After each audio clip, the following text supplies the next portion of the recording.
వచ్చింది, సీత ఉంది అప్పుడు, అది నాకు గుర్తుంది. అందుకే సీత స్టేజ్ మీద కూడా చెప్పింది దట్ మా వాళ్ళే గెలవాలి కప్ అనేది. ఆ డిస్కషన్ ప్రీవియస్ వచ్చింది అనేది గుర్తుంది, కానీ ఎగ్జాక్ట్ గా ఏం మాట్లాడడం అనేది నిజంగా గుర్తుంది. ఇక్కడ మాట్లాడింది అక్కడ మాట్లాడింది గుర్తుంది, మాట్లాడి ప్లేస్ మీరు అనుకున్నది. పృథ్వీ నీకు గుర్తుందా ఇదే విషయం? అదే మా క్లాన్ వాళ్ళకి సపోర్ట్ గుర్తుందా లేదా? అదే విష్ణు నీకు అప్పటి వరకు గుర్తుందా? నిఖిల్ నీకు గుర్తుందా? ఆల్రెడీ నబిల్కి ఒక్కడికే గుర్తులేదు, నలుగురికి గుర్తున్నా. నేనే చెప్పాను ఇలా అనుకున్నామని, నేనే చెప్పాను. వైల్డ్ కార్డ్స్ వచ్చాక ఒక్కరు కూడా కిల్లర్ గర్ల్స్ దాకా వైల్డ్ కార్డ్ వచ్చాక ఎప్పుడు కూడా మేము ఇంట్లో నామినేషన్ ఎప్పుడు చేసుకోలేదా? ప్లీజ్ టెల్ మీ.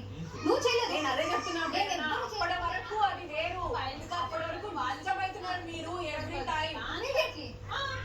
అవును ఇమిడియట్ గా కిల్లర్. అప్పుడు కూడా నా నామినేషన్ వచ్చేసి హరితేజ. ఫస్ట్ వాళ్ళు వచ్చి వీక్ లో వాళ్ళే చేశారు, మనకి ఛాన్స్ ఉండేది కాదు. నెక్స్ట్ కిల్లర్ చూసుకోవాలి, మనం జాగ్రత్తగా ఉండాలనే సెన్స్ తోని you are sitting together and planning. ఆ రోజు నీ నామినేషన్ ఆ రోజు నైని పార్మించేసాను. That is only about this. Prerana అయిపోయిందా ఇది?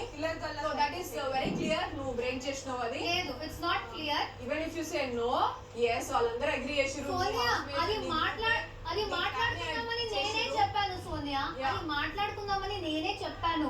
అలా అస్సలు బ్రేక్ చేసిన తర్వాత